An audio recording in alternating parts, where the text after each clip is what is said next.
איכה ישבה בדד העיר הבסיam Haisa Kamana Rabasi. Shabbat Shalom and welcome to our weekly Devar Torah. This week we're going to discuss the coming day of Tisha B'Av, which will be this coming Thursday, and start of discussing the Torah portion of the week. There's a story told of Napoleon walking through the streets of Paris.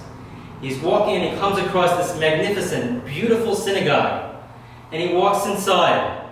And he goes in and he sees a dark room, dimmed the lights. Men and women sitting on the floor, crying. And he's wondering what's going on, what tragedy just happened. And he asks the people, what just happened? What just occurred?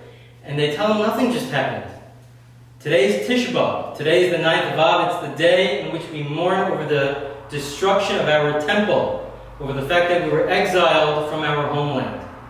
And Napoleon responds and he says, a people who mourn over the destruction of their temple from over 2,000 years ago, over their exile from the land of Israel, will most certainly return back to their land. When I personally walk into the room every year on Tisha B'Av, and I see the same scene of men and women sitting on the floor, crying and mourning, I have one other thought in my mind. Each person is thinking about the destruction of the temple, the communal loss, the communal tragedies throughout the generations. But it's also a time to think about one's own personal tragedies and loss in their own lives. And this year in particular, we could be thinking about our state of isolation, of being alone, away from each other, over lost jobs, over the economy. There's a lot to think about specifically this year. And we're all in our own little corners, crying over the destruction, over the confusion in our own lives about why these things happen. But at the same time, we're alone, but we're also together. We're in one room.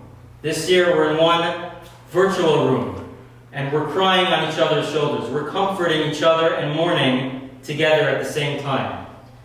The destruction of the temple happened because of hatred, baseless hatred. It's called Churban Habayis, the destruction of the house. Churban, destruction, is spelled Ches Reish Beis Nun. Churban, the letters, if you put them in a different order, is Chaver, is friendship, bonding, brotherhood. Churban took place, the destruction took place when we mixed that up, when we broke that apart, when we were not unified. And every year for Tisha B'Av, we come back together and we mourn. It's one thing to come together during times of celebration, when we're at times of happiness. But what's most profound is when we can come together when we're in a difficult time. It's difficult times in our lives, and we're able to put our arm around each other. That's really when we have that sense of unity, that sense of togetherness. That is what we're trying, one of the ideas that we're trying to accomplish on this day of Tisha B'Av. This coming Thursday, I look forward to the healing of the mourning that we're going to have together.